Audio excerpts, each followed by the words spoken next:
About. It's so wonderful. I'm seeing all of the people that I love that I've spent the last 30, 40, 50 years with. I'm not that old, but I will admit to that this evening because I love you all so dearly. And I'm looking in the depth of the of love and creativity and this particular group right now is just absolutely astounding. It's astounding to me. It's absolutely wonderful. And it will carry us through now and forever. This will carry us through. Absolutely.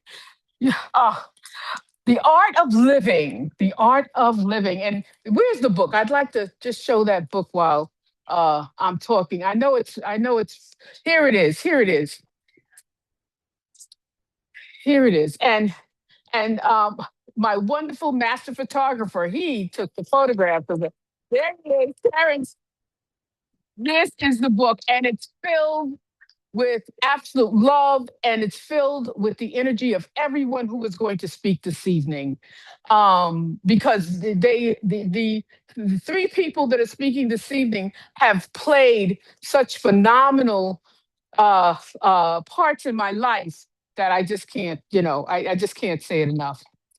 Oh, oh, thank you. Thank you. The art of living is a visual meditation on the power of self creation. Now, I have many educators in the room, and you all know how to work with our children so that they know how powerful, how genius, how smart they are, and how they are creating themselves, just as we have created ourselves, our families, our children, our community, our living spaces, the people that we encounter and have in our lives are all our own creation of what's inside of us. And looking at all of you this evening, it's like I'm looking at a mirror. I'm looking at mirrors of myself. All of you are a part of that. Through compelling photography and reflective insight, this book explores the profound truth that each of us is the architect of our own existence.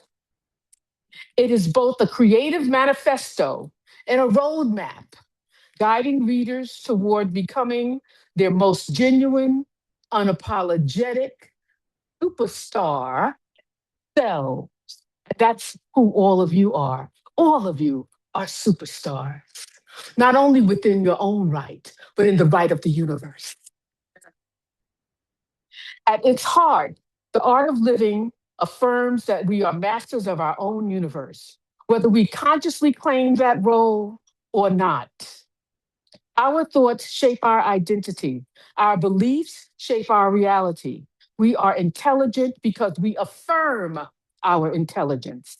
We are beautiful because we recognize our beauty. I know I get up every morning and tell myself how beautiful I am in the mirror. And then when I walk in the street, people will say, "Oh my goodness, you're beautiful." And I said, "My goodness, you must have saw me this morning in the mirror." It's just a fabulous feeling. Again, we are beautiful because we recognize our beauty. We become what we consistently tell ourselves we are. And how often do we tell our children? You are smart. You are beautiful. There's no one better than you are. In my school became, I was in my school for about 7 years. And 7 years, I told my students how brilliant they were. I told them that you're smart. I said, there's no one smarter than you. I would ask them, who's the smartest person in the world? I would go through the hallway singing. Yeah. Who's the smartest person in the world? And listen, I have proof. I have one of my students, her son was my kindergarten student, and he is now absolutely brilliant. Tell him your son's name. Say- and Donna is a prolific writer. Is a playwright, and oh my goodness, I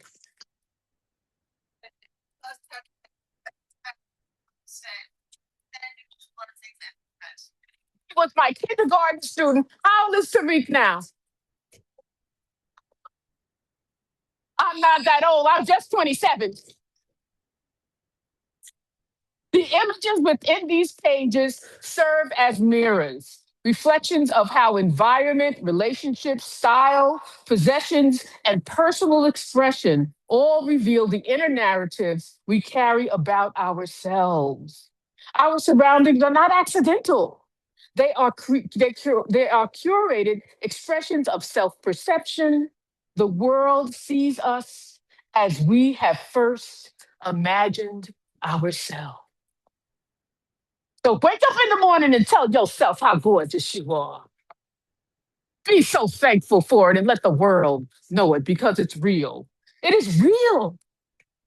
This book invites readers to pause and recognize the extraordinary creative power they already possess. Every life is a work of art in progress. The only question is whether the art is being shaped consciously or unconsciously. Once we awaken to our role as creators, we are free to design our lives with intention, authenticity, and beauty. To live is inevitable. To live artfully is a choice. I'm so glad you're here. Thank you all for coming. This is just phenomenal. And there's more brilliance, genius, and love to come.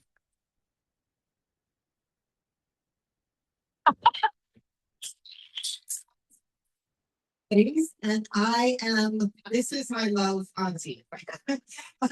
That's how we do, most of the people here, we see each other, we see love, and we just embrace it. So I was happy to help you.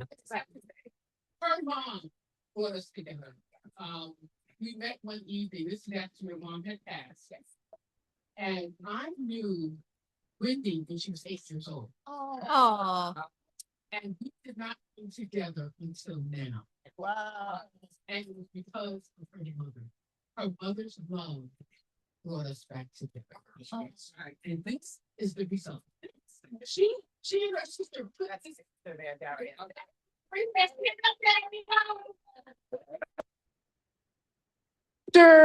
there she is.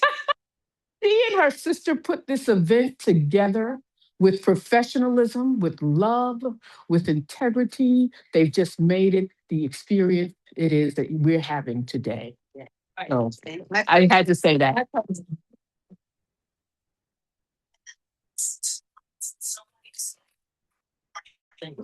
Yes, I play the song Lovely Day in the morning when I'm brushing my teeth.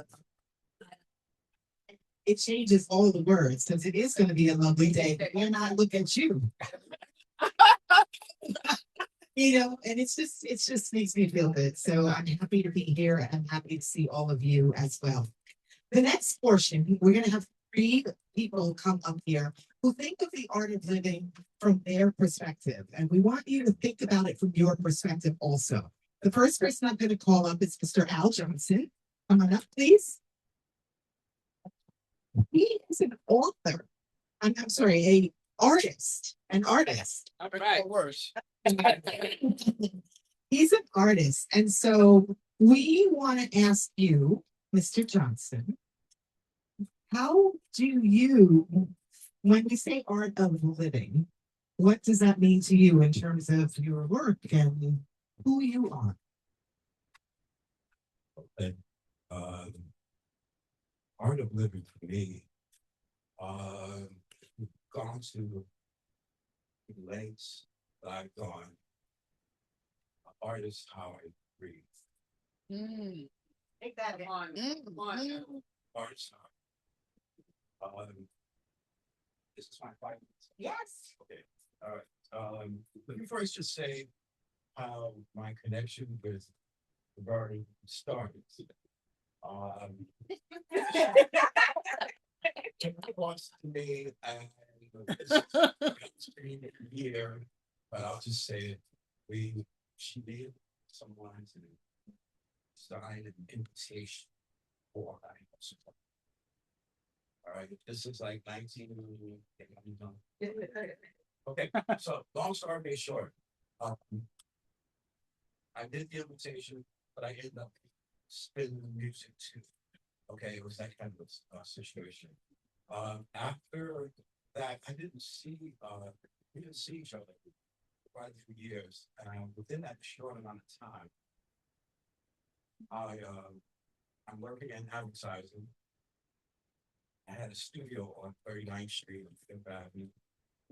I started doing sketch work for HBO, and I was doing as well. You know, sorry about that, folks. Like ice cream. Yeah, I'm not used to putting things this close to my mouth. So, Okay. say, We're recording. So we- all right, that's good. So, to make a long story short, I found myself doing well as an artist. I was living in New York City. I had a studio, and when 9/11 happened, all of a sudden, all of the works that I did or was doing had to come to a halt. And so it was back in Queens, that painting, and Laverne just happens to drive by. It is. So it's fine. She see all my artwork, and since then she has collected many of my paintings. She wants to do it. And I'm so happy to be here to speak with you all about this moment, because this is a very special. We're, you know, as far as staying creative is concerned, I do workshops with students in Ghana. I also have a workshop I'm also working on and in Gambia. I'm a little choked up about talking about this because of the this is what keeps me going, is knowing that those students in Gambia is the poorest nation in the world, and to know that the community area where this artwork is being placed, it's my artwork that's going up there. But these children and these young adults are discovering African abstract. And every Saturday morning, it's 4 o'clock in their afternoon, in the afternoon for them, and that's when we paint together via Zoom. Okay, so when I look back and I think about my path, I have to also remember the ones that is so supportive to me. My sister and I, with her. Thank you so much. It is so beautiful. It's gorgeous. An introduction for Al. And I'd like to say that this part is all about my book and my house. At one point many years ago, college director asked me to show my art, my collection in her school. Dr. Bradley right there. And she was supposed to hold on to it for about 6 months. Well, after about 2 months, I said, no, I got to have my work back because it defines my spirit. All of that work, it's just absolutely speaks to me every day, and it's all around my house. One of my teachers was here, Stacy. She's gone now. She had to leave early, but she would send me every year pictures of her children. So I saw her and I keep them up. They're up in they right now. When I saw her today, I haven't seen her maybe in like 10 years. I saw her today. I said, I see you every day. You know, because her pictures are there in my home, and you know, it's just a part of who I am. I have to read this introduction because I took my time to write it. So I'm going to do this quickly. I'm going to do it quickly. Al Johnson is an artist extraordinaire, a force of vision and spirit. His work moves through portraiture, fine art, African tradition, and abstract surrealism, with fearless mastery. What he creates is not decoration, it's revelation. Profound as both artist and man, Al lives with what he paints.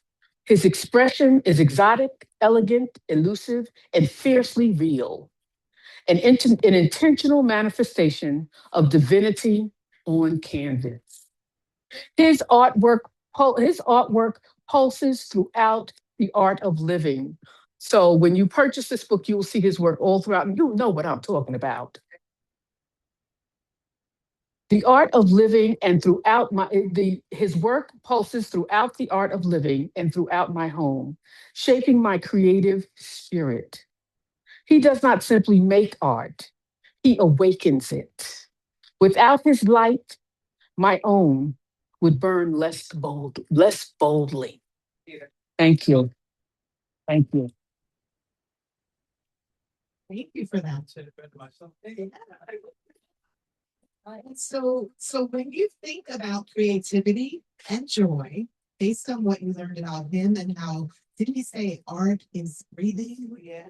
Hey, I want to know from you guys, what's something that you love doing that's creative or otherwise that makes you feel energized, or fully alive? If someone want to share something, anything that you do that's creative. Dancing. Who said that? All right. That's Naomi in the back there. Can we have a shout out for the drinks? And did everyone enjoy some food as well? Yeah. So who likes to dance? I saw everybody's hips moving during the music. So that's good. So that's creative. What else? Writing. What else? Yoga. Yoga. Singing. With me, I wake up to jazz. Yeah. I go to bed with jazz. I listen to jazz all day long. So And beautiful. so that's what my art of life is about. It's king. Yeah, that's creative. I think we gotta infuse something creative in our beings. And we all may not be able to create art like Mr. Johnson, but we can create something. Yeah. Whether it is the way we sway our hips when we're dancing, or cooking something, or listening to music, or singing, whether we can officially or not, because I have been known to carry a tune that should not be on stage. And so they will sing. Yeah, so think about that. Yes. Communicating. Tell us a little more about that. Communicating is not just with words. 10% words, 90% body language. So that incorporates everything that whatever you need to. That's how we communicate. That's creativity. Absolutely. How dress. Yes. Yeah. How dress. How to communicate. Absolutely. Okay. I think I said it 6. Yes. Yes. Yeah. Yes. Blanca from the live stream says music and dance. Yes. Yes. That connecting and networking we're hearing. Yes. Yes. Because we came here by ourselves, but we leave as community. We leave as family. Oh, some laughter. Laughter. Yes. Yes. Even when things are tough, right? Yes. Emily. I don't know if mine is artful. I create. It's absolutely. Yes. What is it? I create programs. Yes. It takes work and creativity. That help you. That's good stuff. Yes, that's what you hear. It's Silent. silence. Not violence skills. You're with one, you become self. Absolutely. Right. Science is part of creativity because you're one with yourself. I was gonna say science. Science. Yeah, because the invention is that science has produced. My grandson does that. And so you were saying something also too. Connecting. I love that. All right, well, thank you. So I remind you to think of how you can be more creative and joyous in your everyday life, in the way you're living. I'm going to bring up the next person. May we call to the stage Andrew Jackson, please.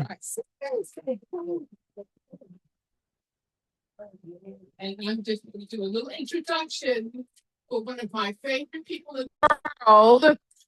Andrew, did you know that you were my favorite person in the world? Did you know that? These years, about 40 years, Andrew. And all that time, you have been one of my favorite people in the world. That's and everyone. This is the building that Andrew built. So give it. Listen, we need to stand up for Andrew at this point. We need to stand up for this brother. Oh yeah. Whoa. Oh yeah. We would not be here without you. Andrew Jackson celebration of an an activist librarian is not really tribute, and that's his book back there. It is a proclamation. This book inaugurates with the recognition of a man who is both guardian and generator of culture, a historian who refuses to let memory fade, and a cultural warrior who ensures that community knows itself. Andrew does not simply curate books, he curates consciousness. Through literature and prose, he compels communities to see themselves in real time, powerful, rooted, and alive. His work is movement, not passive reflection, but forward motion toward a brilliant future grounded fiercely in tradition. This library is truly our future. He is caring yet commanding, inquisitive yet immovable, vibrant yet profoundly disciplined in purpose. His presence communicates inheritance, legacy, and responsibility. In his hands, storytelling is not entertainment, it is preservation, revelation, and revolution.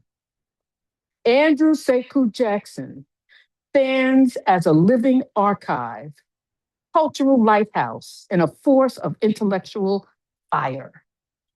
This book declares that many or what many already knows. His work is transformative, his mission is sacred, and his impact is enduring.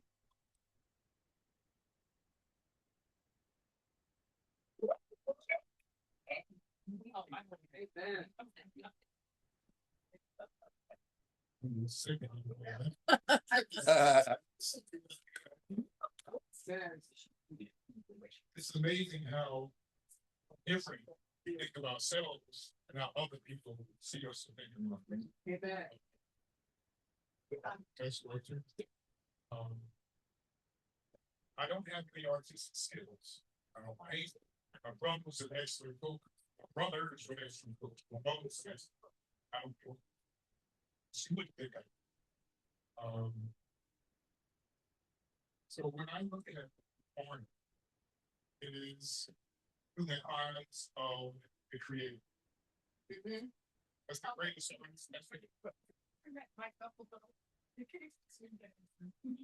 getting static. Yeah. Just like an ice cream. Yeah. So I want to make sure everybody creators that bring us on this whole. Yeah. Look at what he created here. Right. And then when I became a librarian, which was not in my forecast, but the creator's forecast. When I walked into the old building, the original building, on 100% Street, the first thing you notice about it, of all the books about our history and culture, was above the books was art. And part of the foundation of the library was a cultural arts program. Everything, dance, theater, journalism, art classes, and everything. And one of the artists, Elton Fatts, whose pictures above the center door outside the auditorium. was an artist and an illustrator, children's books. And he would come to the library. I didn't know who he was. Elderly man sitting down.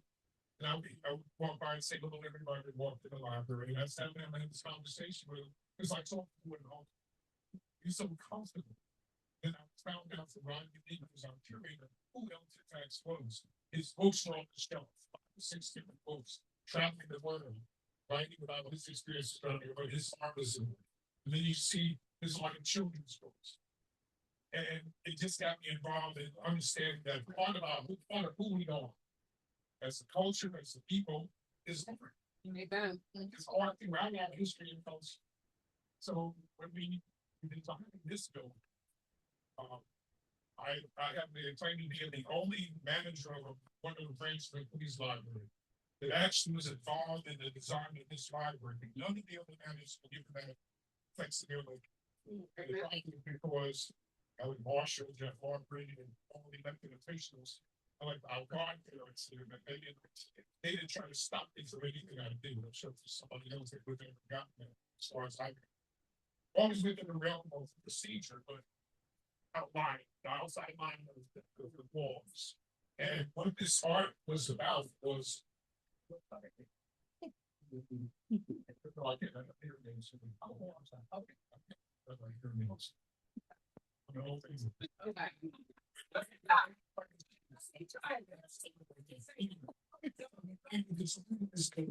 this room is our cultural space, multicultural space.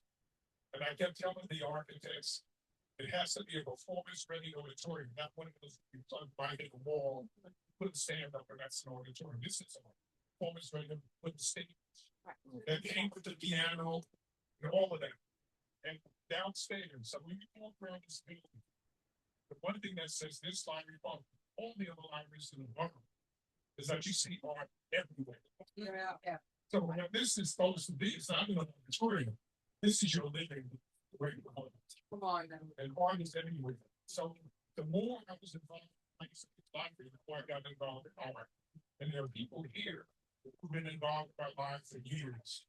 And Michelle Barron, who is not only a creative force and poet, but the chair of Yes. she's a Mr. Brunson and the doctors want to speak and had an artistic space before that we circled in Brooklyn. I've got about 15 years, but every year I go in, not only buy art, but it's lectures and do something about Kwanzaa in the early 80s. We started a Kwanzaa celebration here because we wanted people to be able to come and see the culture of our people, the history of our people, the legacy of our people. And of course, one of the principles of Kwanzaa is Uber, creativity. And I always tell them when I talk about Kwanzaa, like all over the city, that each of us has the Uber within us. It's not just on the stage or on the screen or on television, it's within us. Yeah. So everything you do represents your kaboom. Now, I'm aware this is not a costume. Let me correct that because I get that all the time. This is not a costume. This is cultural style. Right. Costume is what you wear for Halloween, which I don't celebrate.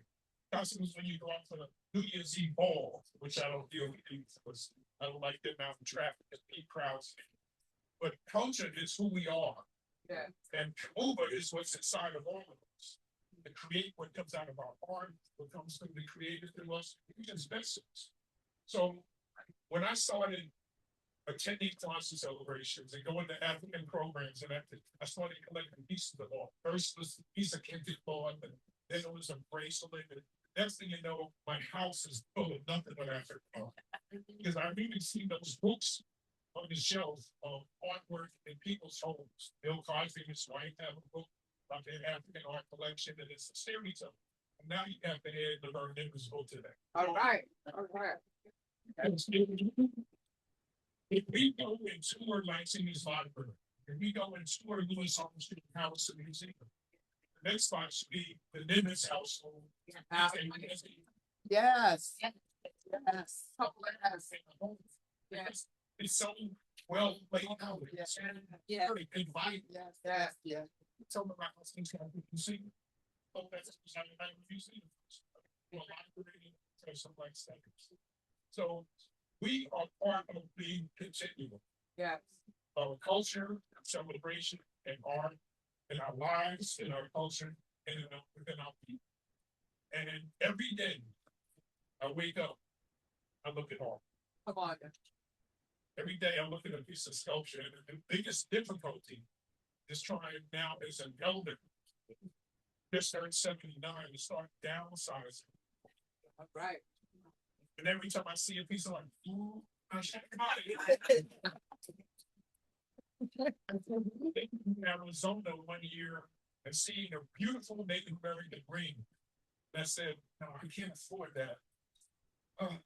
The next day I came back to the store. That's right there from that experience. If you see something you really like, Fine. Yeah. Yeah. what bills on the ring. But that opportunity, they never come again. Right. So I let anything slide. Amen. This is the way I dress all the time. Yeah. I used to be asked, don't you feel like a place? No, don't you? First, I used to go to Rikers Island regularly through the library. There's outreach from the library, reading, like studies, etc. And I remember going there one day and I was getting dressed, and I'm dressed in a three-piece suit with a nice tie shirt. And I looked in the mirror and I said, I'm talking to these brothers about being proud of their African heritage and celebrating who they are as black men. And I look like Joe Capone. That's right. Piece of cake. And then the next time I said, I got to put a switch, something on. Yeah. Then, you know, I started buying African clothes. My closet is a book, a store of African clothes. I don't own any American clothes. I gave all my suits away, all the shirts and ties. I gave the Queen's Library for graduating students that don't have a suit. Well, this is the way I dress off now. If we get formal, I get to like to cover that book. I get formal. But I'm not outside so they go back to the so when you look at yourselves and you look at what artists to you, then you also have to ask, how do I reflect who I am in my own? So that when you wake up, you see yourself and not America or and what all the cultures that we come from, the continent, the Caribbean, Central South America, and around the Americas, there's part of this heritage that is you. Yeah. So when you come to this is my sacred home. I worked here for 36 years as a director. Wow. So this is all of this is you. And all that this library represents as the first public institution named after Langston Hughes. This is your home. And part of it is giving you ownership of what this place is. And that ownership is seeing yourself all over this library. Piece up on the wall came from Ghana. This banner comes from Ghana. But the heritage banner at the top is made in Ghana. So we are connected to who we are. And through that, the legacy of our ancestors, you're solid. All right. All right. Thank you. So as you think about your connection and your identity, what is something, art or an object or a place or a cultural experience that makes you feel most connected to who you are? Do you have something in your home? Is there a place that makes you feel connected to who you are? Yes, please. Yes, in 1994, I became the founding principal of Benjamin Banneker High School Academy in Brooklyn. And 32 years later, I just want to say, standing there, and it's one of the highest performing high schools in the state. And that's something that if you ever get a chance, please travel to Benjamin Banneker Academy and walk the hallways, because you'll see the quality and the high expectations that we set from 94, and it continues now. Amen. Absolutely. So wants to know exactly where is the 77 Clinton Avenue in Brooklyn. Yeah. Where else? Or what else? Is there a piece of artwork? Is there something? I'll share something. You may know Frank Wimberly. Uncle Wimpy is my uncle. And he just passed recently. He was 99 years old. Not Juanita, who was on the board of this library, is still alive. She's 99 because she's around the corner. His more just moves me. Ooh, when I look at it, we have a beautiful piece. We have a bunch of pieces, but there is one piece in particular that is made out of one piece of wood. It is a sculpture, a multi-dimensional sculpture that he had out in his backyard in Sag Harbor. And he gave it to my grandfather, who then gave it to us. And it just brings me home every time. And I walk by and I touch it and I repent. So anybody have a place or? Yeah, yes. Father was emergency man during World War II. And he came home with a pillowcase. Yes. And in the middle of it is a red sun. And around it is the name of every state in the United States in 1943 that the Japanese prisoner of war created for him because he was finding. And talk about connection right here. Because I talk to everybody, I know that hit you. And Why did that hit you? I'm finishing my husband's memoir. He is a depression. Wow. Sort of Texas and depression. He has passed on, but after 5 years of writing this memoir, he said we needed to do fusion writing. And I had just retired. I said, no, I'm going to the beach.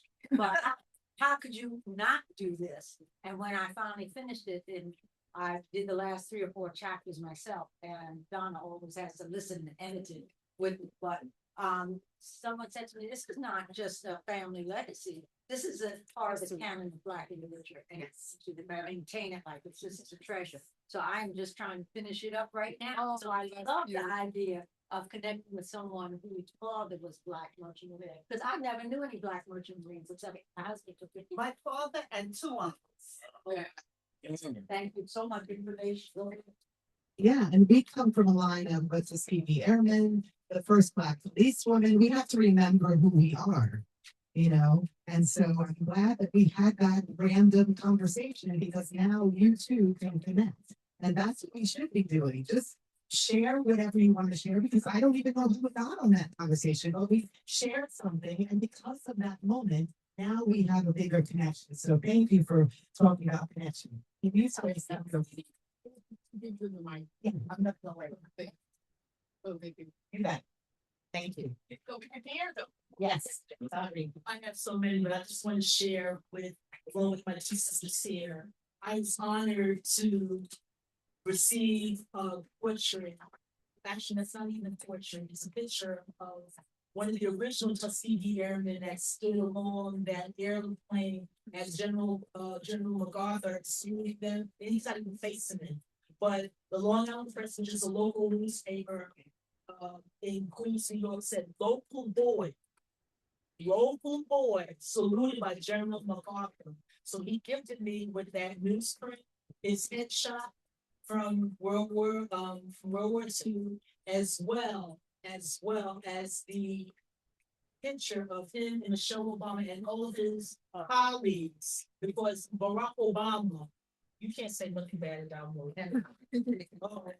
He saluted them and they were at the inauguration, they had their own booth. So I got that portrait of him with Michelle and Barack standing next to his wheelchair because he died at 101 years old. And I was so ready the day before he passed. I said, you would appreciate all of my memorabilia than my daughters. And I see that every day because I have the we are all so connected, right? Yes. Andrew. I have to add this. First, congratulations. How old is he? The young boy, to see that again. seven. These 2 little ones. My grandchildren. That is important that we make sure that that our elders and our parents and our aunts and uncles have been bring the children and expose them to who we are through our history. We take it to church and we have institution. Amen. Folks have seen that from day one. We need to do more of that. If our children grow up around books, they'll read. If they grow up around art, they'll appreciate it. We need to do more of it. So thank you very much for being here. Thank you so much. Thank you. Awesome. All right. Okay. Any other shares? All right. We're going to now talk to Miss Brenda Brunsky, who is a designer and artist in her own right, and I'm sure that Laverne has a something beautiful to read as well. So before we bring her up, we're gonna hand it over to you.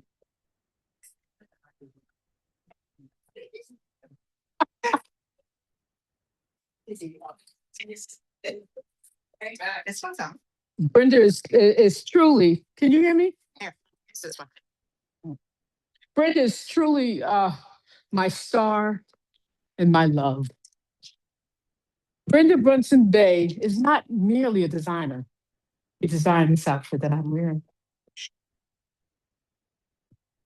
She designed many of my clothes, and they don't just go, Gloria, do it again, do that twirl again. She designed Gloria's outfit.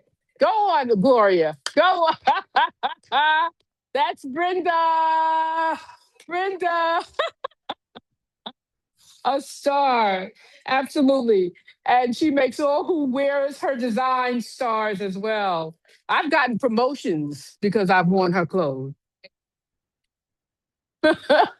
I'm telling you, Brenda Brunson Bay is not merely a designer. She is a divine force. She's a divine force, artist, activist, humanitarian, visionary. She creates from a place of fearless brilliance. She does not follow beauty. She births it from within and sends it outward, clothed and power. Her designs are not fabric and thread, they are intention, made visible. Every stitch carries spirit, every silhouette declares sovereignty. The world around her bends to the clarity of her inner vision. Wearing Brenda is transformative, is transformation. My career expanded, my presence intensified, my life moved with exclusivity, reverence, and unmistakable distinction. I did not simply enter a room, I arrived. Her work is euphoric, celestial, commanding. It lifts the wearer into another realm of existence, one of confidence, radiance, and unapologetic divinity. Through her genius, I evolved skillfully, soulfully, and magnificently. And I am here today as proof. And she just honored me by coming and speaking today about my book, about me. I am just blown totally away. Brenda.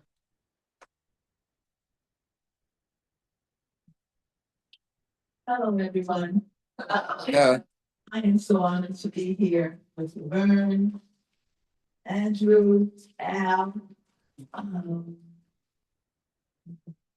It's a joy to be around people who want to know who they are. Who do you think you are? Who do you think you are? That's what we are here talking about. Who we think we are. I grew up in the 50s and 60s in Augusta, Georgia. As a little girl, sometimes like Andrew said, kids remember when you tell them who they are. Yeah. I was in the 4th grade, I just moved to a new school. And I had a 4th grade teacher named Miss Bullitt. I would remember her until I died. and she taught geography. And she said, this year, kids, we're going to learn about the continent of Africa.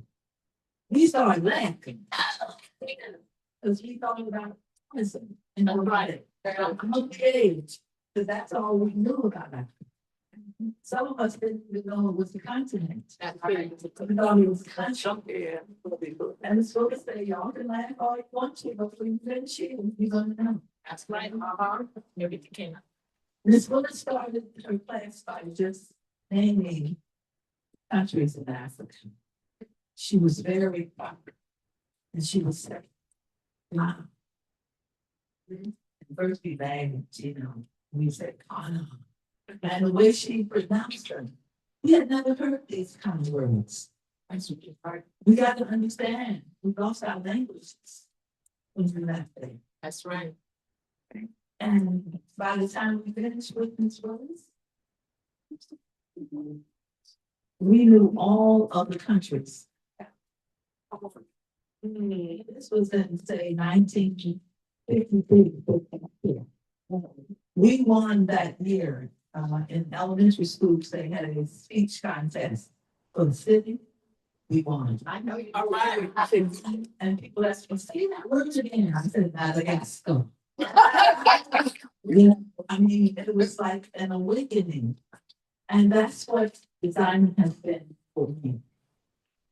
I was a biology and chemistry major in college, but I always created, like most of us had. But I grew up too at that time, when you were 8 or 9 and you learned to crochet. That was the way you rites of passage as a child. A lot of us around this age that we remember those things. We learned to crochet. Sometimes you got 11 or 12, you had to learn to stitch. Also, in high school, they had a course called and then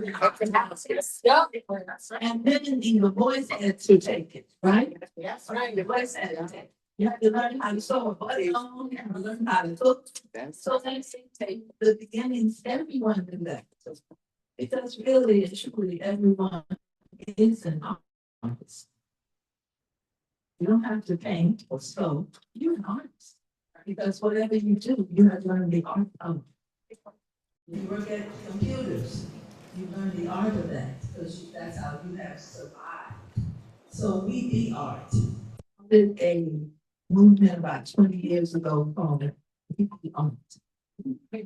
Because we can take anything and make an art out of it. And well, I don't know if you all can hear, I'm from Brooklyn, I live in Brooklyn. You remember the times when, maybe about 15 to 20 years ago, you'd be riding in your car along the streets. You stop at the light, and out drop the jobs, these little black kids, boys basically, with little teeny bikes, looks like little tricycles. And they do all this jumping and twisting on the bikes and skipping all over the place. Sometimes drivers will say, get up. I said, no, shut up. Can you see what those kids are doing? And I would ask, I got out yesterday, and said, where don't get these bikes from? He says, we found them in the trash. We need art. We can make an art of anything. That's what our ancestors did. Yes. Amen. Even though I went into the field of science, I stayed there, I taught for a couple of years, but I still was not happy. And for some reason, I've always been creative. When I finally got my first sewing machine, a neighbor of mine, Miss Mystic, gave me my first cattle one. I had to sign, sewing by hand. When she did that, I went crazy. By the time I finished high school, I was making my clothes. I was making my friends' things. I would take clothes and buy them and change them over. And it was empowering. Yes, that's what creating is. It's empowering, however you create. Whether you create on the computer, on the car, whatever you do, you empower yourself. And that's what we need as a people. Not having power over self, but empowering within ourselves. I finally came up here and went to FIT. And because I had a college degree, I could finish it here. I worked for the old Abraham and Strauss stores. You remember that? I was the buyer for them for about 7 years. It was boring. I wasn't creating anything. I was going to the market and picking out stuff. I never saw nothing I liked. I was just, selling. I don't like this. So I kind of already started to create things for myself. I remember going down and this man's store over in Brooklyn on Montague Street. He had a little boutique and he always had different things. I first started making cakes. That was during the time that cakes were. And every time I talk to him, he says, "Where are you getting these cakes from?" I said, "Oh, I make them, He says, "Would you make 12 for me?" Okay. I went back and gave my resignation. Sometimes you have to step out on the. You can do it on the side for a minute, but if that's what you were really meant to do, you do it. The other thing that I found out, and I didn't find out this until I came up here, my Aunt Ruth was really my mentor, my guide. She made her living her whole life as a seamstress here in Great Neck and Bayside, Long Island. She told me after I got here, I didn't know it. My father was also a tailor, but he had to be relegated to working in a Jewish man's doing alterations because of racism. This was 1933 when he came. And one day she said, "Brenda, I'll tell you something about you. I'm so proud of what you're doing because you're carrying on our family tradition." So what kind of tradition? She finally told me that my great-great-grandmother, post slavers, taught all their children, males and females. And she told them, "You're going to have to work for those people, but you won't have to clean the house." That side, all of the people were sewers or cleaners or doing something like that. So I feel like I'm doing what my ancestry tells me. Wow.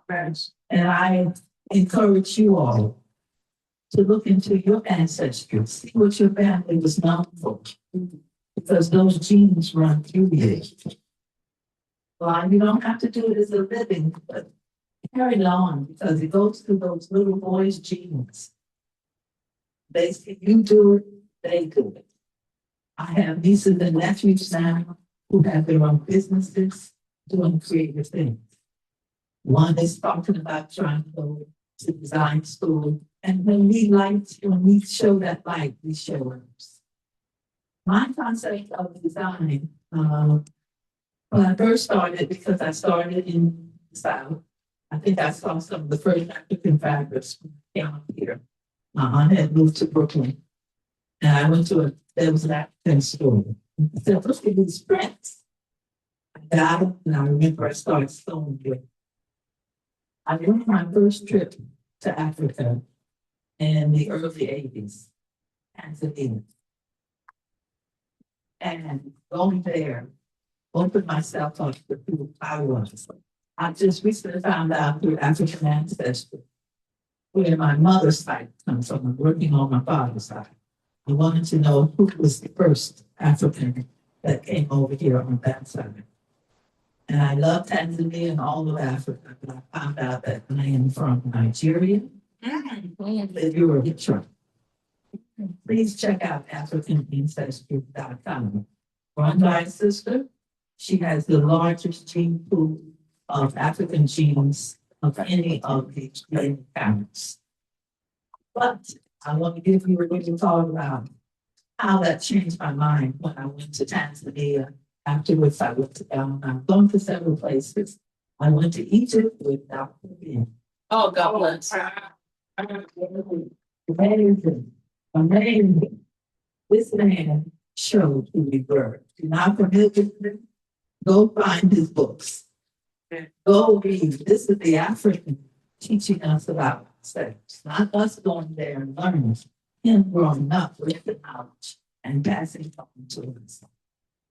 I describe what I do as Afro-descent Jews.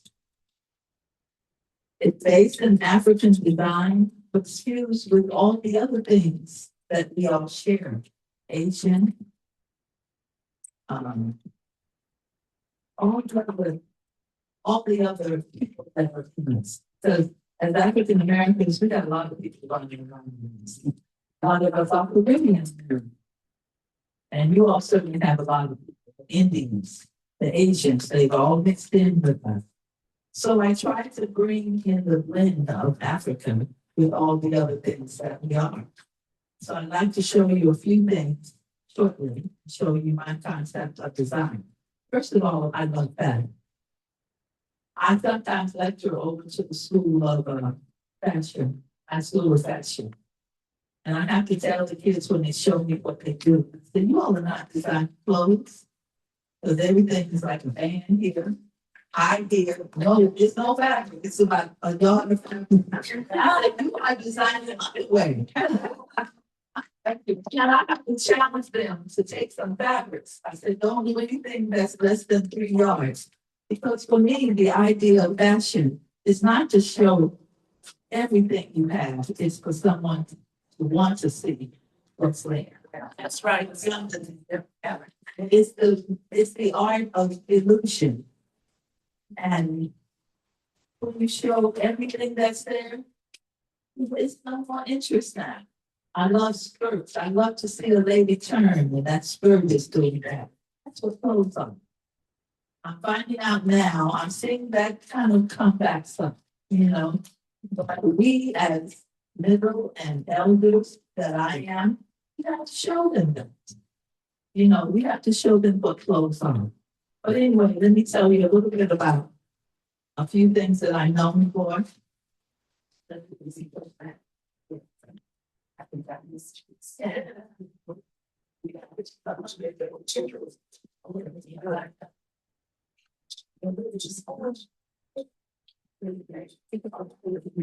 I'm just proud of a few things.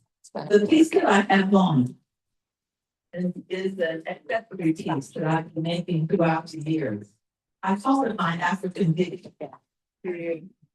And it's the type of piece that you can take if you're going somewhere and you want an Afro-centric side, black outfit or a plain black dress. You take this, you put this on, change it into, you don't have to have the whole outfit, just 1 or 2 pieces. Other pieces that are up there. Here's a shorter version of it. Yes. I like mixing facts. I don't do anything simple. Flat stuff doesn't mean that to me. I guess I like the idea of movement, big facts. This is another shorter thing that you can wear. You can also turn. It's got 50 miles long. Oh,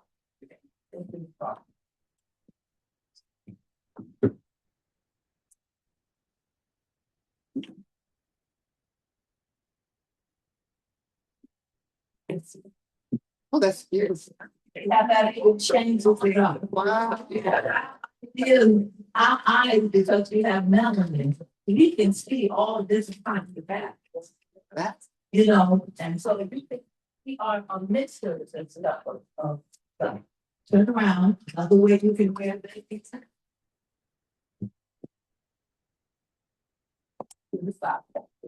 Oh, yeah. Oh, that's, so this is Africa. That's, yeah. I like to think that you can do 2 or 3 things with, not just one little bit, you know? Okay.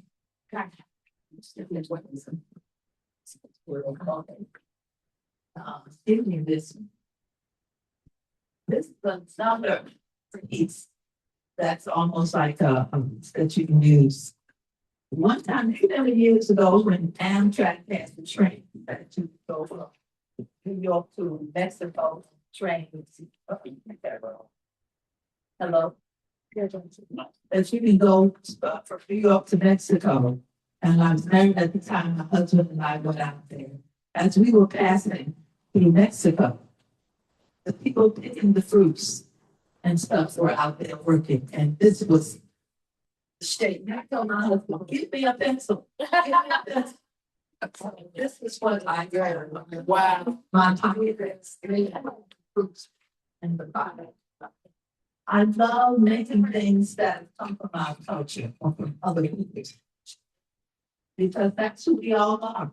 We are a multicultural people. And Africans first, always, everyone comes from us. Yeah. So we have the right to show all the people we are in this. Yeah.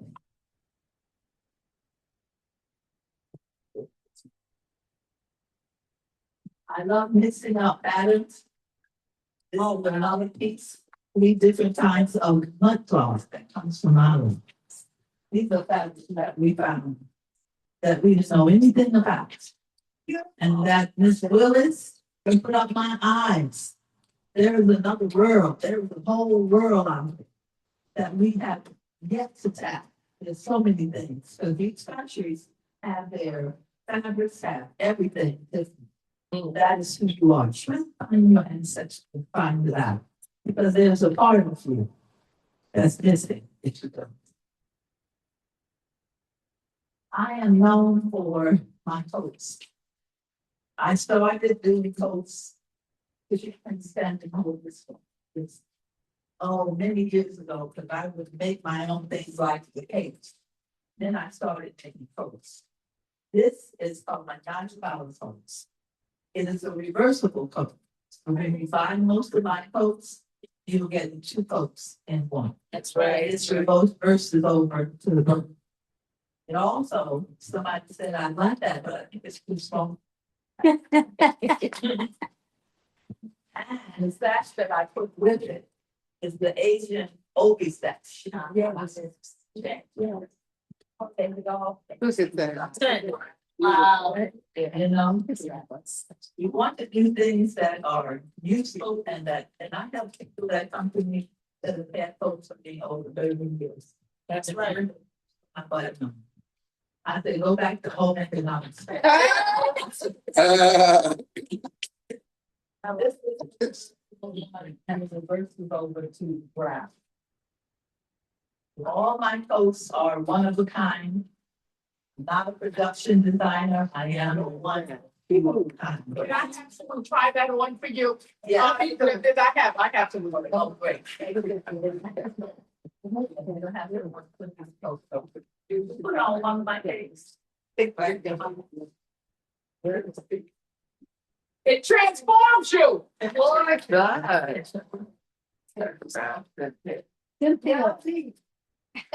Turn I got to do any fashion show. I know. That's around. Okay. Thanks.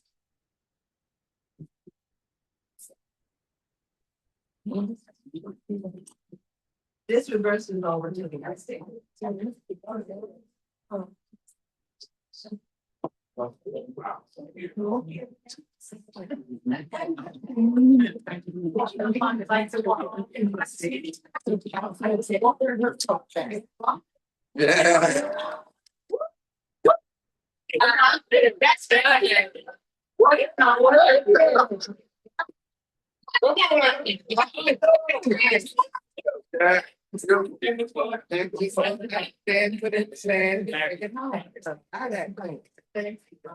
Sister Brenda, do you mind me saying that I'm a breast cancer survivor? And all you have to do is just tell Brenda what you need and she will create something fabulous. I could not lift my arm because this is where I had my mastectomy. So Brenda came up with this fabulous opera cape. On one side it was mud cloth, on the other side it was a royal red. And I wanted to go see Alvin Ailey. I was supposed to be on bed rest, but I went to see Alvin Ailey, and I had that coat because I could not put sleeve. I couldn't wear sleeves, so she had 2 slits. Wow! So I just was able to put my hands right on the slits, and I was bandaged up, and I went to see Alvin Ailey. She after my surgery was a British coat.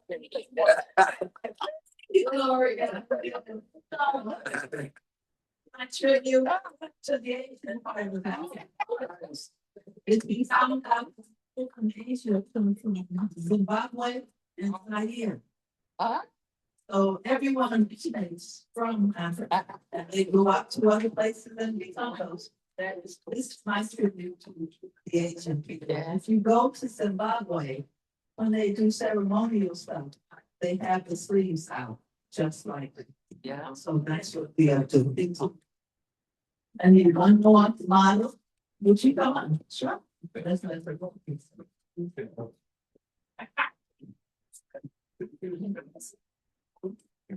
That's what her clothes do to you. You can't help yourself. You don't show up, you arrive. I like that. You arrive. They're all there.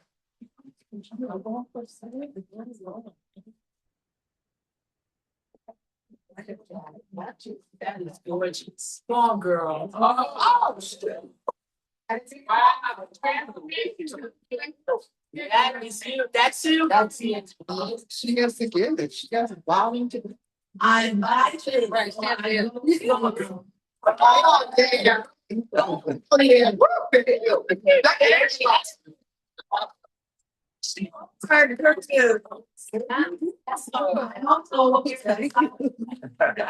The fact that she asked Africa, I mostly was about the organ to see her and different things like that, and I feel hold on and make buttons. So everything has its own personality and it's about the way. So when she doesn't want them to follow her down the street, she puts it on the phone. Yeah. But just to give you a little taste of what I do. But I am so thankful. I feel grateful that I'm carrying on ancestry. That's the message I want to deal with. And study your family history. Yeah. Look at what your ancestors were good at. Because that's what you're good at. And even if you don't do it for a living or your whole thing, do it as a hobby. Teach your children, especially teach girls and boys how to create for themselves. We have a whole community called hip hop that got tired of looking at like us. And they kept creating a whole new things. But now the industry has made them not create no more. You remember when they wore the hip hop clothes and you could see them? Don't see them no more on the women. So we gotta get back to wearing clothes, showing who we are. Because what you think about yourself is how you present yourself. Love yourself first, know yourself. Thank you. Thank you. So when we're talking about expression and personal style, want to know from you guys, what is one thing that you wear or a style choice you make that truly expresses you? Yes. I wanted to ask, I wanted to ask Brenda, no, I'm loud about it. I know I'm loud. I just wanted to ask Brenda, does she only make females No. clothes? You know, when I was married, I used to make male clothes. Oh, okay.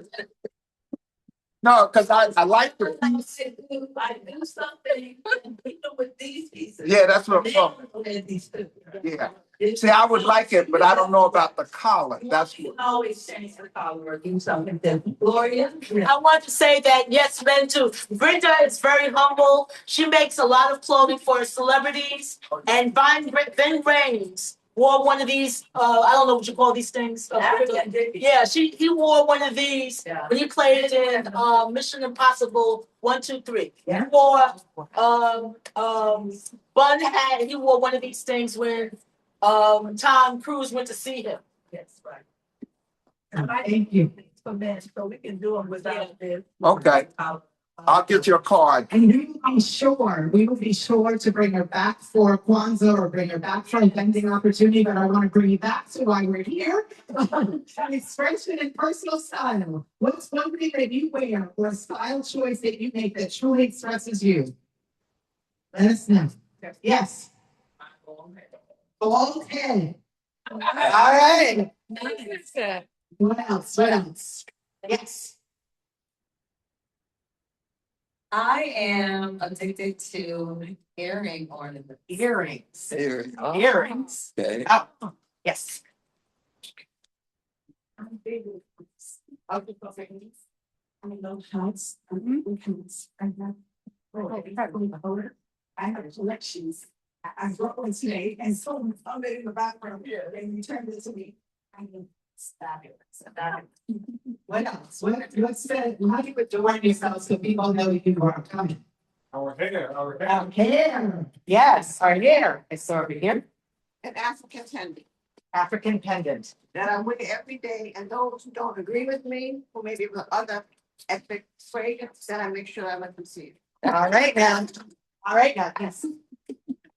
Meaningful branded teeth. Oh. It always used to come and say, yes, yes. Oh, I have. Oh, I yes. wear black.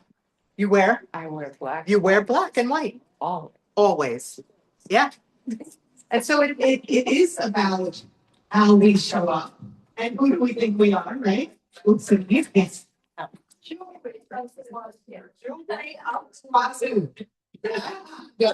Absolutely. Anybody else? All right. Well, thank you. I want to thank the three people that talked about creativity and joy, connection and identity, and expression and personal style. I'm going to turn this back over to Dr. Laverne Nimitz, who is going to share some words from the author. Well, I am blown away, and I know that you all have to be. Let's give all of our speakers a rousing round of applause. They are giants. They are giants in our world. Now, I'd like to make an introduction now for someone who's going to do a reading from the book, from The Art of Living. Dr. Patricia Spradley has been in my life for over 50 years. And it's hard to put into words what that really means. She hasn't just been my sister, she's been my guide, my steady hand, my safe place. At different times in my life, she's been like a mother to me, a trusted friend, and even a colleague. I honestly would not be the person I am today without her love, her wisdom, and her unwavering support. She has walked beside me through every chapter of my life, celebrating the joyful moments and helping me through the difficult ones. She even officiated my wedding in Spain, which said so much about the role she holds in my heart. So when I thought about who I wanted to do this reading, there was no question. This book feels so much like my own story, my journey, my growth, my becoming.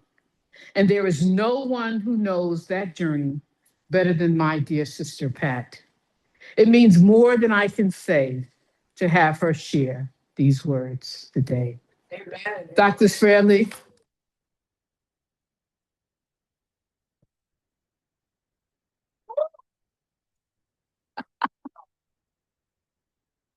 Oh, the bird. Now you got my heart. Oh my God. Been here before, girl. First of all, there's a blessing. It's just a blessing to be amongst becoming so many people who love one another. We are here out of love. And my journey with Laverne is for real. Because I met Laverne when she sat in the back of the classroom hiding her brilliance. We were in a graduate course together. And if she could have gone through the back wall to disappear, she would. But the spirit in me turned around and saw her back there. And I said, oh no, there were only two of us in the classroom, like one another. And I said, she's not going through that wall. And I went back there and sat down next to her and found out that her mother was my paraprofessional in a classroom that I was teaching students in. That's divine doing. There are no mistakes. And after that, I found out that we were on the same pathway.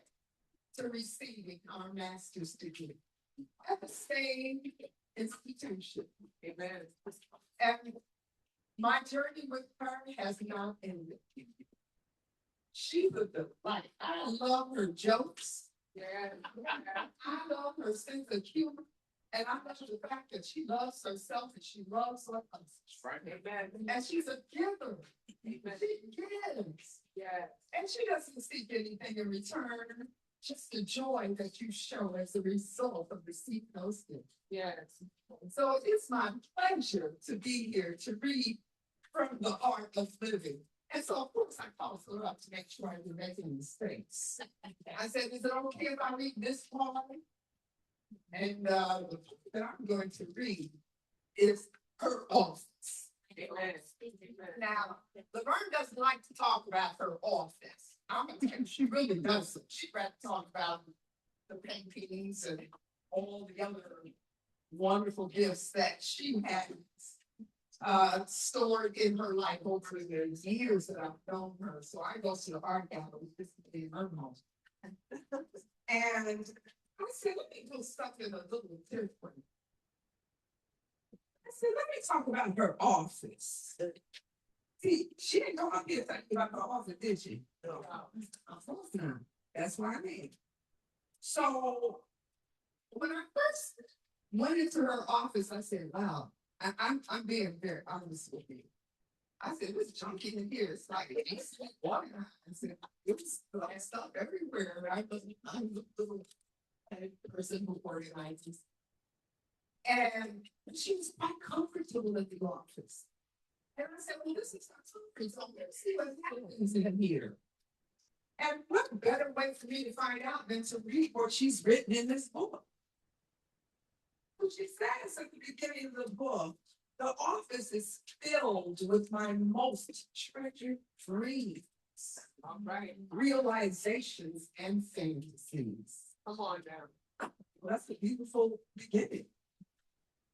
My PhD diploma from Fordham University is prominently displayed front and center, sandwiched between a portrait of President Obama. What a place to be. At a portrait of President Obama. And a congratulatory letter upon her retirement presented to her by President Obama. That's how come on now. I mean, he did a whole lot for her.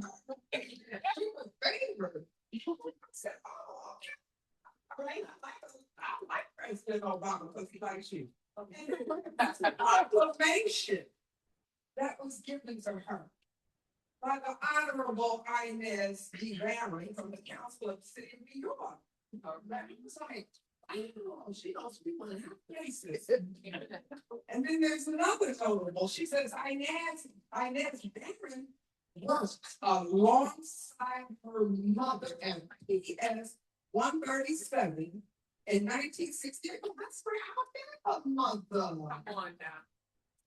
Yes. God is good. Because after that, her mother left this earth and I became the one that filled the gap. Amen. What a blessing reminder of. For her during the time in which she lost her mother.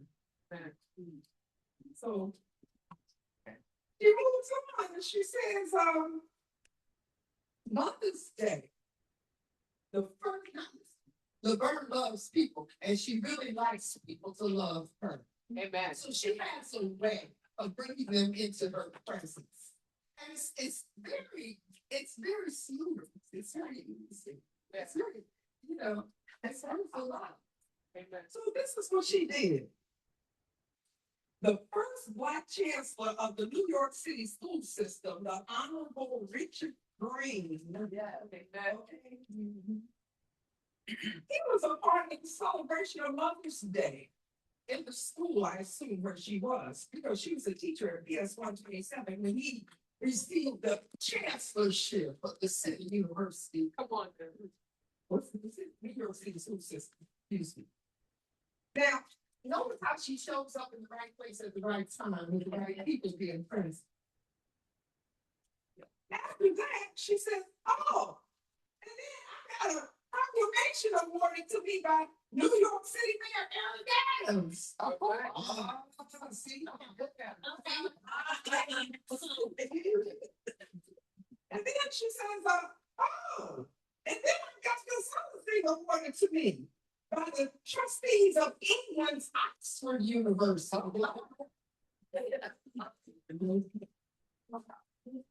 Oh, she's shy. And then she said, oh my goodness, I myself serving as a member of the 2007 Oxford Round Table. Now, analyze that thing. Yes, amen. Amen. My goodness, how did you get there? That's what means. That's her ability to recognize gifts that come from her. She takes advantage. She travels with these gifts. So I said, okay, well, I've been in her office a number of times, and I'll be honest with you, I saw this picture. Is that her office? That's not the office.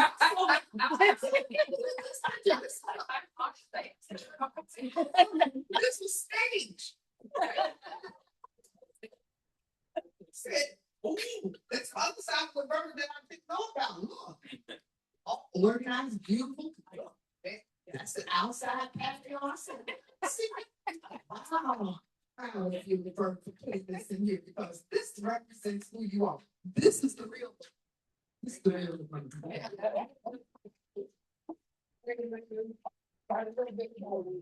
It's hard for me to do the book and hold the microphone. Okay, so then, you know, she's a prolific reader.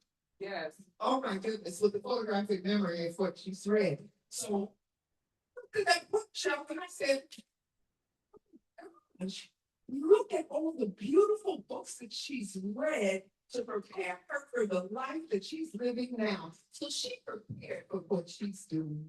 This was an extemporaneous. This is a process. This was development. This was loving on herself, appreciating herself, making time for herself, and being kind to herself through the reading of books.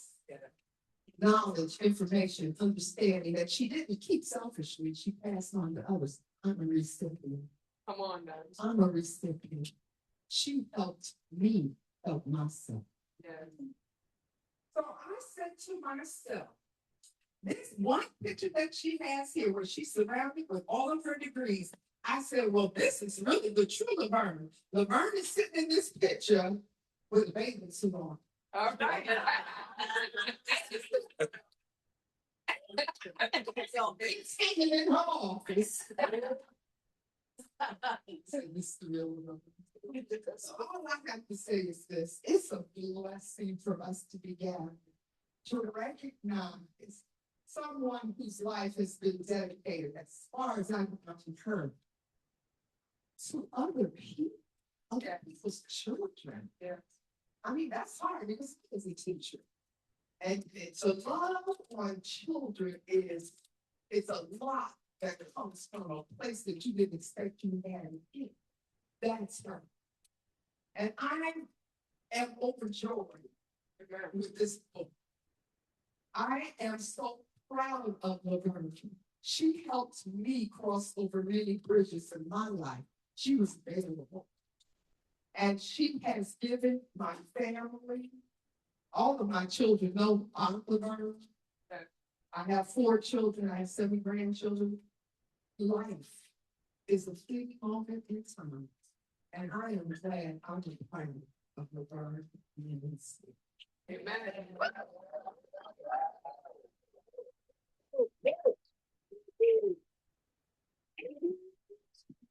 Thank you so much. How beautiful was that? How many of you have been in Dr. Laverne's house? Right. Okay. When you walk in there, it feels like home. Yes. It is just beautiful. There's so much to look at. Every time you go and see something else, right? It's just beautiful. So we should only hope that our homes welcome other people and welcome us like that as well. So The next part is I am going to call Dr. Laverne back up here. Amen.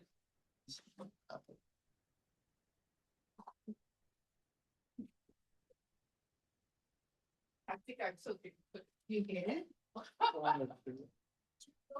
Oh, it's here, it's here. Thank you.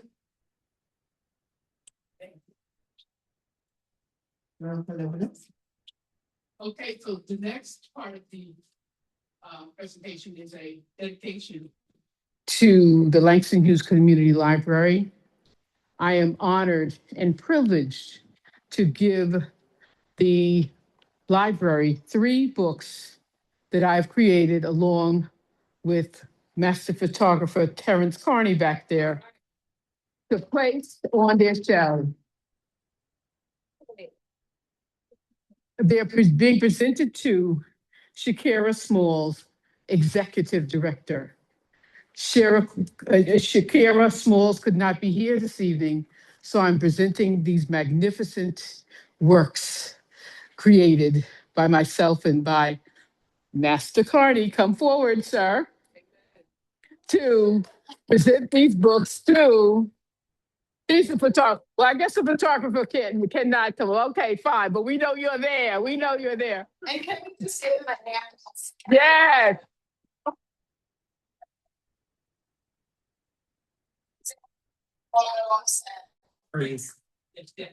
And these are the books that I'm presenting first. Andrew's book, Celebration of an Activist Librarian. Yes.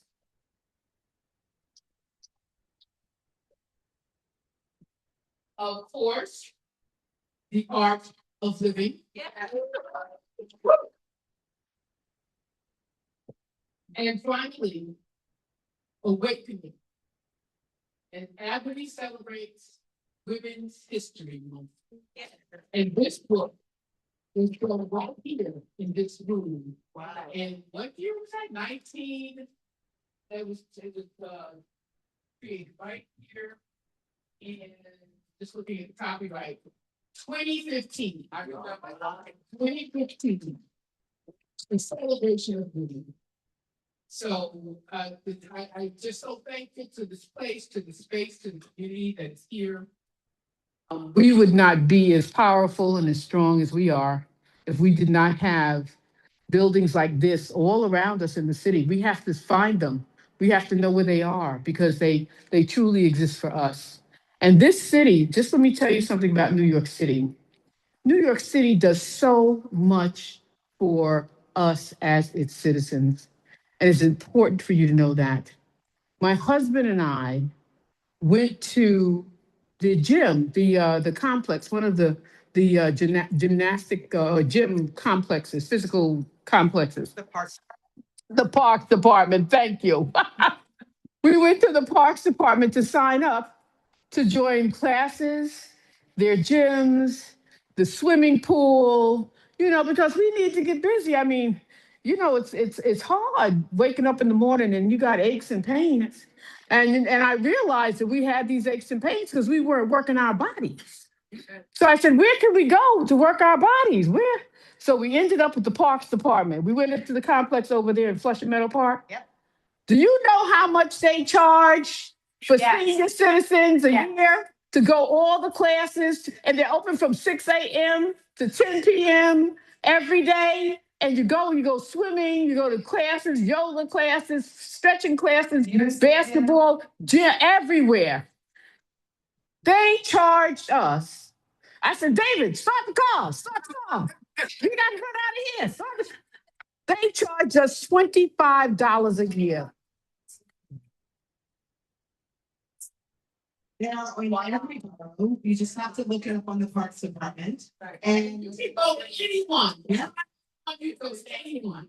55 older and or disabled is $25. And I think it's $100 for everybody else for the year. For children, Yes. under the age of 17, it is free.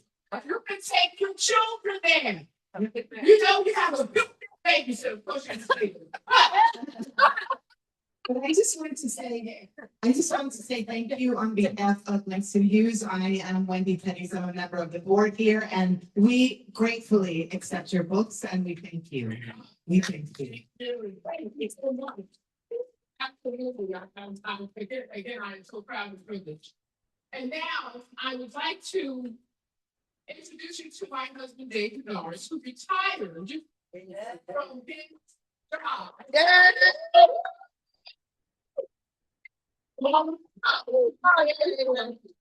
38 years.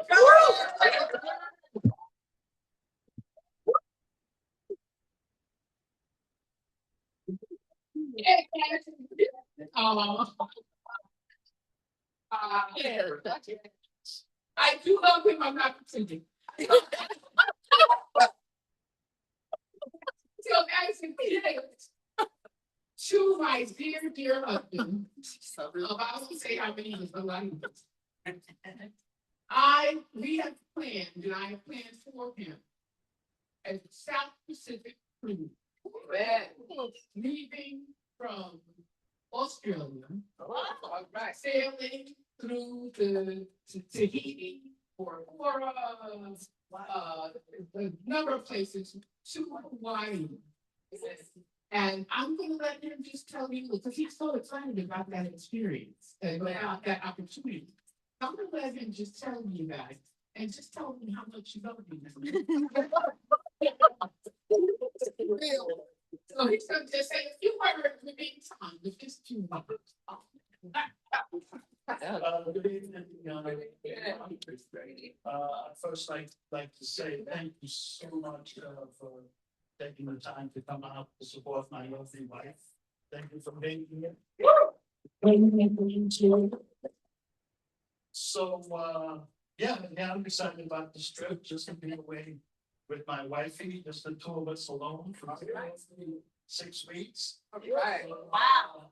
We're going to be leaving April 4th on JFK on our way to Australia. So the first stop will be Melbourne, Australia for 5 days.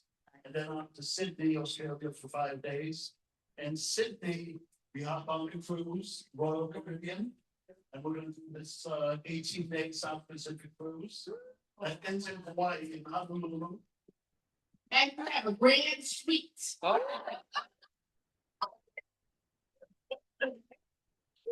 So it's in Honolulu, and then we'll be in Honolulu for 4 or 5 days. But it's the trip that keeps giving.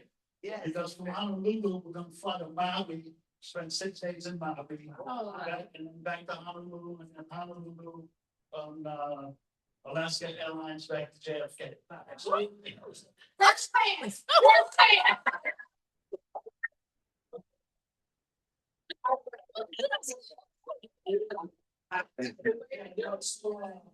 So I'm really looking forward to this trip and stuff with my wife. Because one thing I noticed, Laverne and I, we travel well. Yes. Yeah, we like travel.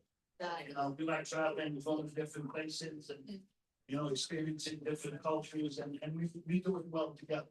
So I'm looking forward to it. Thank you. One more thing, I'd like to introduce you to my family members. Yeah. Brother Patrick, please stand up. This is my brother Patrick. So we're the bookends. I'm the oldest in the family. He's the youngest. Amen. Okay, and Max and Judy. Max and Judy. That's my nephew Max, and his mom Judy. Yeah. Fabulous, sweetheart. Thank you. And now we would like to propose a toast to our retired. To ask everyone to get it right. If you don't have one, take their glass up to get it. Yep. Take your glass to get something to drink. Take your glass and we'll fill it back up for you. If you ask over there, Do not toast with the glass. do not toast with the empty glass. Just if you don't get a bottle of water. Or something.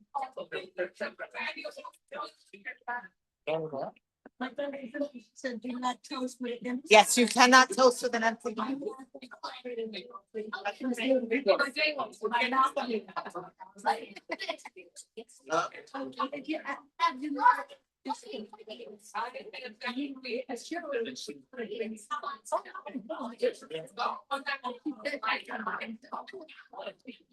Okay. You didn't say, oh, yes.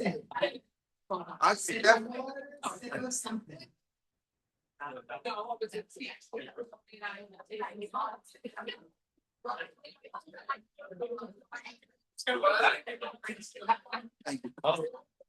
I think this narrative.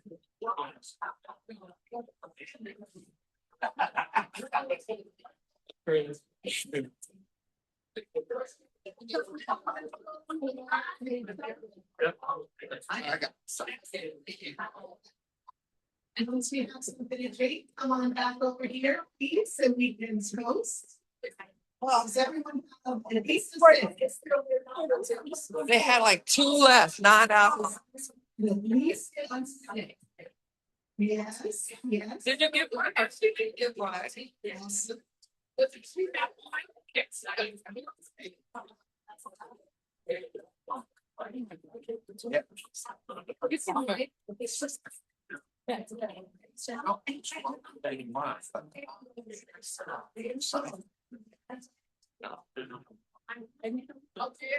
Yes.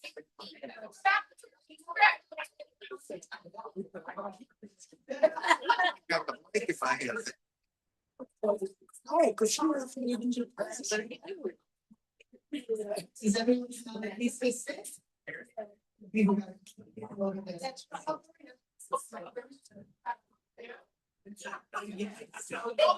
Cheers, these are amazing.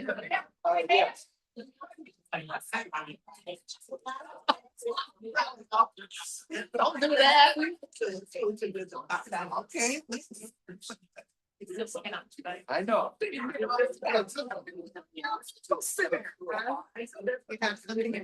have something, yes, something to drink. And a drink.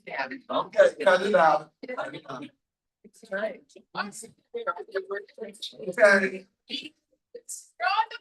Okay, go for it. We want everyone to come back and have your cups in your hands as we give a toast.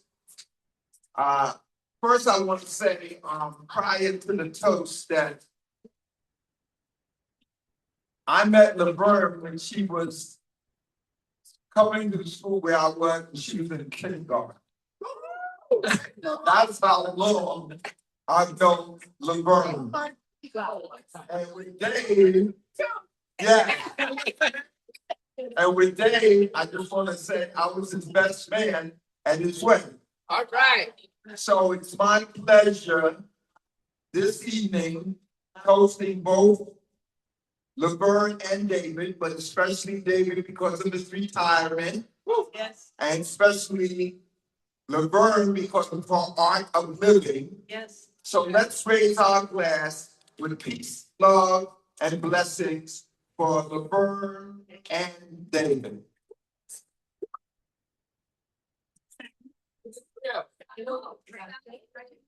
Salud. Para arriba, para abajo. Ah.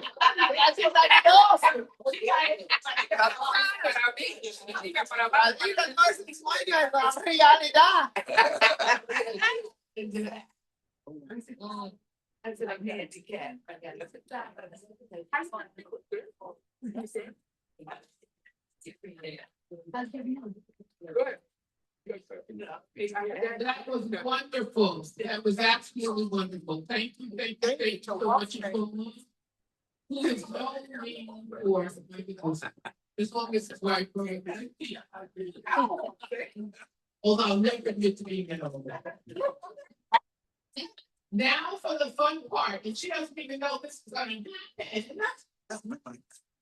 And gratitude for our very own Chanel Thomas Henry.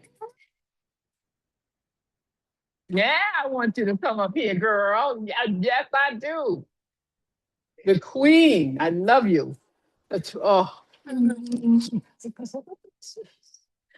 Today I stand here with deep gratitude as I present my book. Where's my book? Where's it?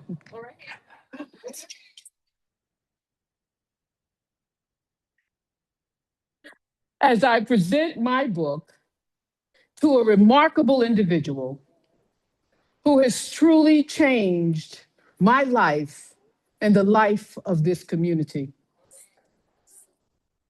She is not simply a political leader. She is a guardian of hope.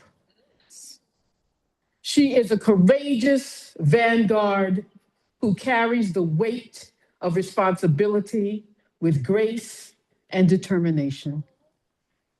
Because of her leadership, lives have been uplifted, voices have been heard, and our community stands stronger. On a personal level, her example has inspired me, encouraged me, and reminded me of what is possible when leadership is rooted in integrity and purpose. I believe in her wholeheartedly. I believe in her mission.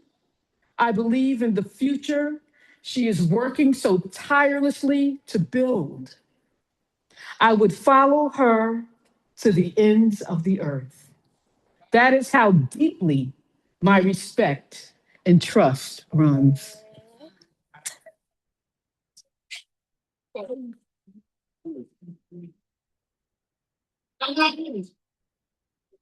Oh.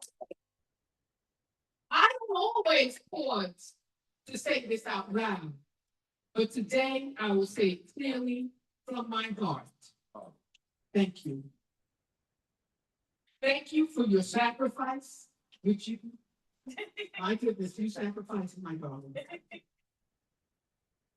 Thank you for your courage. Thank you for leading with vision and with love.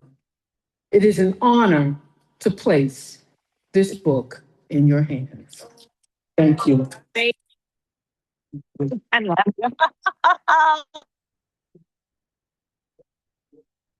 And she had no idea. Oh, she had no idea that I was presenting her. I missed her inauguration. I'm so upset about that. I missed it. I was out of town, but I had to honor you. I had to let you know because I don't often let you know how I feel. And I felt like this evening would be a wonderful opportunity to share with this brilliant community how much I love you. And I think the world of you. And beautiful. You're grateful. Take care.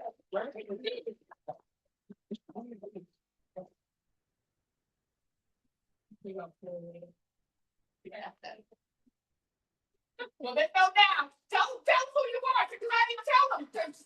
Get up here, hurry.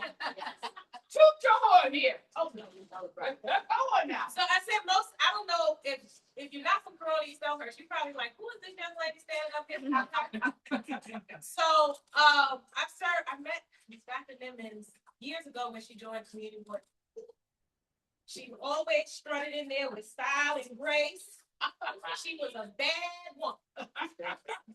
And when she told me about this book, I didn't realize you had many books. Yes. So you were just so humble and just, a woman of so many talents. And she always said, I want to help, I want to help, I want to help. So most recently, I just became the city council member representing.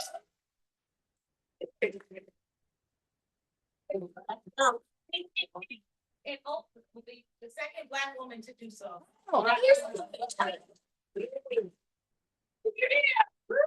Missed for anything in the world. Thank you. Wow.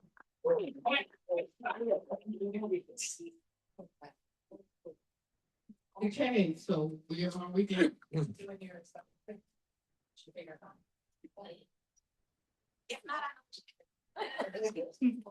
Okay, so just talk among yourselves.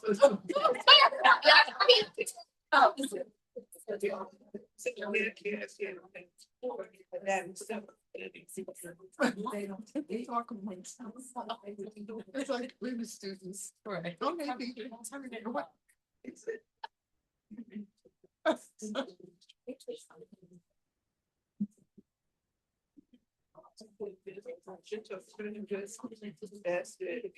Okay, so now, if you all have the program, turn to the back of it, because when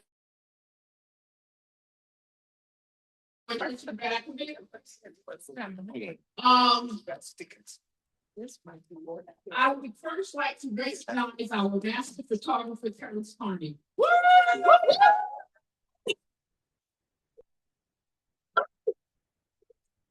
I had the extraordinary privilege of traveling the world alongside master photographer, writer, developer, worldly traveler. I can't, there's so many things that I can say about the gentleman. He's produced several magazines that are there on the table for you to see. Through his lens, every destination becomes more than a place. It becomes an experience. He doesn't just capture images, he captures atmosphere, emotion, and the defining moment. Africa, to the architectural wonders of Japan, the vibrant streets of Spain and Morocco, and the exotic beauty of Bali, Singapore, Bangkok, and Hong Kong. Each page brings these destinations vividly to life. His photography transforms travel into art and preserves the spirit of adventure in every frame. And if you don't believe, the magazine's right back there on the table, so please, if you get a second, take a look at them. These magazines are more than a collection of photographs. They are an invitation. Turn the pages, immerse yourself in the journey, and explore the world with us again and again. Yeah. That is his artistry. His artistry is true love of spirit through that empathy. So we honor you, we love you, we thank you with all of our heart. And recognize you to my very own. Parents, thank you. I would also, at this time, like to call up my adult godchildren. Now, I don't have any biological children of my own, but I've collected children. As an educator, as a person who loves young people, who loves genius, who loves to be a part of that genius, and help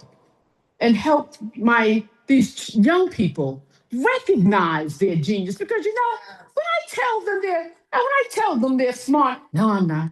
When I tell them you're a genius, no, I'm not. Not only the children, but the adults too.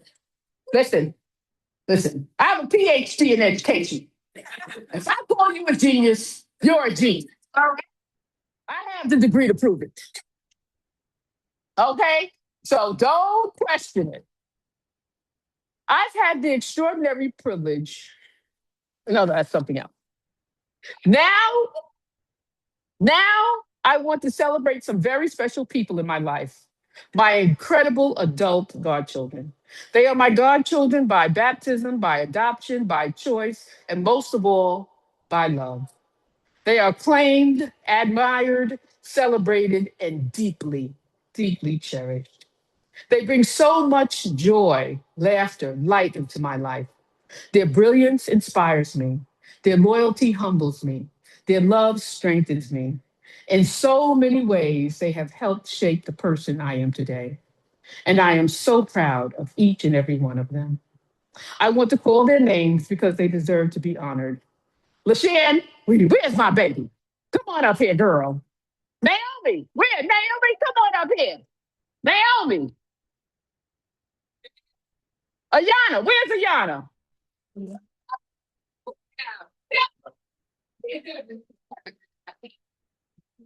Also, my neighbors who stop being just neighbors and became family. I have claimed them as my godchildren and had the joy of watching them grow for most of their lives. Leslie and Elizabeth, come on up here, girl. And my other neighbors, they are Tammy, CJ, Jonathan, Caesar, and Andre Day.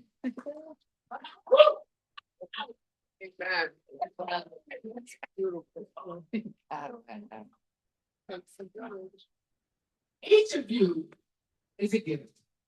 Each of you is a blessing. And today I celebrate you with all my heart. But I have one more person, my nephew, who is also my godchild. Come on up here, Max.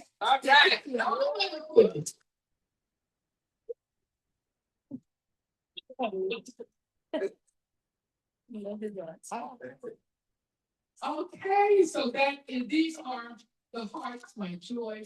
They fabulous. Oh, you can get a picture. Thank you all. Thank you all.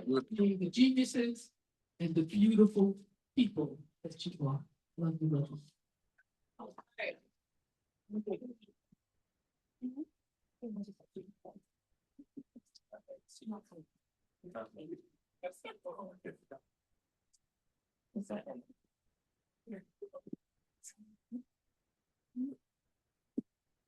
Hold on.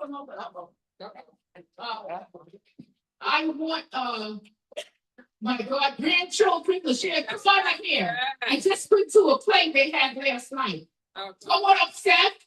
Sarge. Yes. Come on up, friends.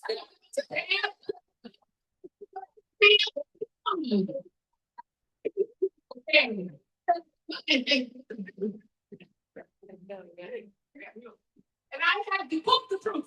This is yes.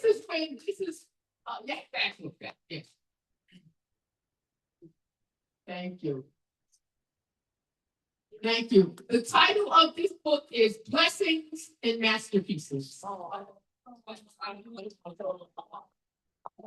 And this is when the Sham was pregnant. Thank you. This is when the Sham was pregnant with the twins.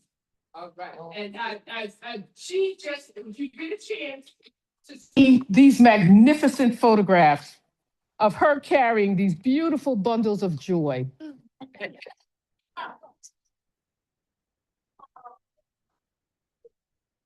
Isn't that phenomenal? That's her carrying these beautiful bundles of joy. And in the end, oh my gosh, here they are.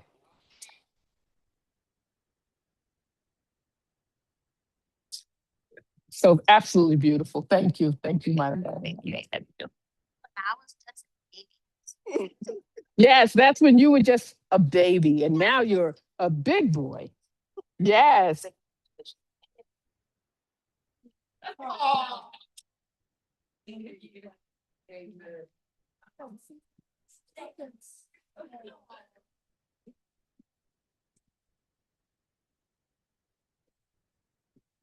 Amen. Okay, now the real stars of this show, Daria and Whitney, just the Whitney. That I said, Whitney, you know, I've been trying to put this thing together for years, and finally, Whitney said, "Oh, I'll help you." I didn't know that she was large and in charge. I didn't know that she was truly the master. And she said, "You know, we do this for a living. We are professionals." And I said, "That is clear. That is very clear." So I thank these two wonderful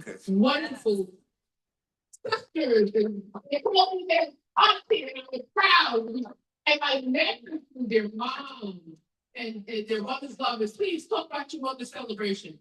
I just want to say this quickly. I met their mother passed away. How long ago? Almost 3 years. About 3 years ago.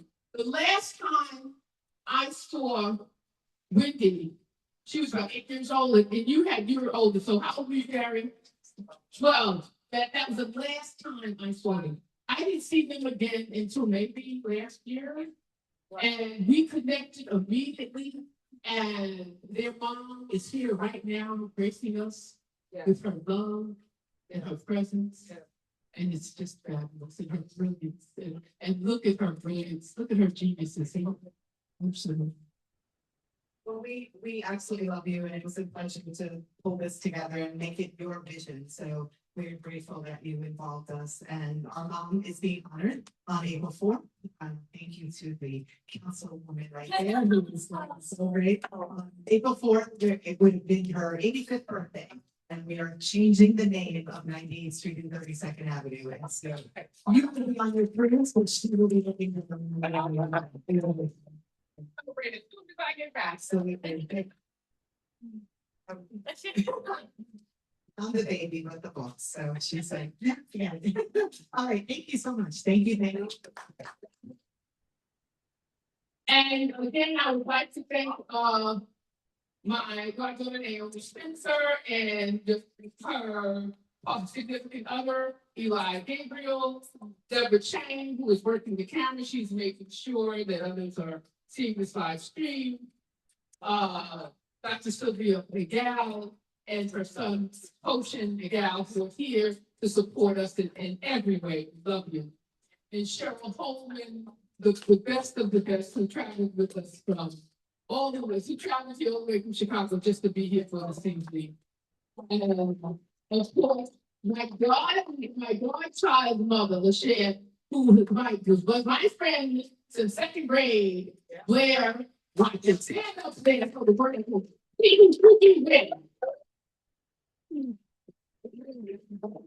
didn't get along, we was right all the time. And we'd like to thank Grammys and Papa Southern Style Catering. And of course, the Langston Hughes Community Library. Thank you. Thank you. And I just have to say the drinks were on and supplied by Naomi Spencer and so we thank you. We thank you for this. And I would just like to end with okay. And I'd just like to end with this final poem, and it's about the book, The Art of Living. And it's on your program. So if you'd like to keep your program and want to follow along, I will be on here. It whispers what we have always known, but sometimes forget, that we are both the canvas and the picture, the architect and the dream, the masterpiece unfolding in real time. Every thought is a brushstroke. Every belief, a choice of color. Every space we inhabit, every soul we welcome, every object we treasure is a part of the gallery of who we believe ourselves to be. We are brilliant because we dare to think brilliantly. We are beautiful because we allow ourselves to see beauty within. Our world mirrors our inner vision, faithfully, patiently, until we learn to shape it with intention. This book is an invitation to awaken to the art of already happening in your life, to move from unconscious creation to deliberate design, to claim your place as the genuine, radiant author of your own becoming. To live is inevitable. To live artfully is divine. With gratitude,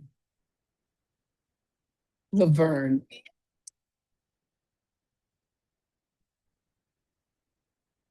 Oh, just to make the. Thank you so much. Thank you.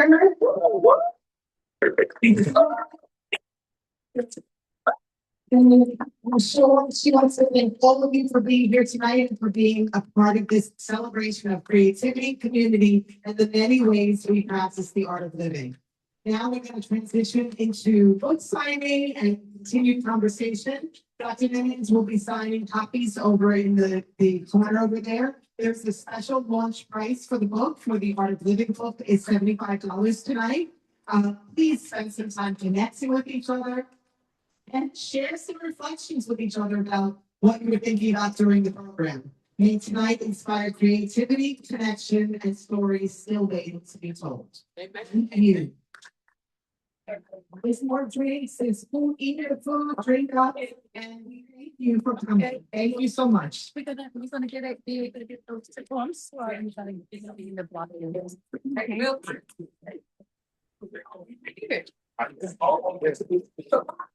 Yeah.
Hi, everybody. How are you? I'm so glad that you were able to make it. I'm so sorry about the mix up, but you prevailed and you got here. So thank you so much for being here. I see Heidi. I see Thelma. I know Blanca was here earlier. Thank you all for being here. I love you, love you, love you. Thank you. It's a big success. Yay!